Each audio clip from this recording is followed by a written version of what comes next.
Pero, sabi ko nga, kahit sino pa ka pa, senador ka man o kung sino ka pa, huwag mo akong sasalangin. Buha ka ng ina ka, hindi kita atrasan. Kompleto ako ng dokumento, pati yung kaso, pati yung paghihiring natin sa Quezon City, kompleto ako. Okay? Dahil kabahagi ako niyan.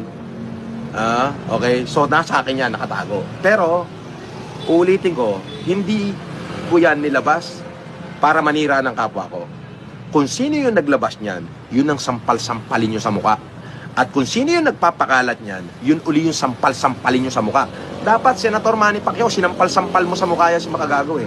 Bakit? Eh, siya lang nagpapakalat niya, hindi naman ako eh. Oo. Siya lang nagpapakalat niya, hindi ako. Di ba? Dapat si Makagago sampal-sampalin mo sa mukha. Oo. Kasi bakit? Eh, tapos na yan. Lumipas na ng 8 taon yan eh. At saka hindi ko naman pinakalat yan. Sila nagpapakalat. Dapat yan, sampalin mo sa mukha. O, huwag ka sa akin magagalit. Kasi lahat na sinabi ko, totoo. May katotohanan. O, dahil meron ako nung nung case number natin eh. Meron akong kopya, lahat yan. Di ba? Pati pag-hearing, pati yung mga bodyguard ko noon, pagka nag-hearing, andyan.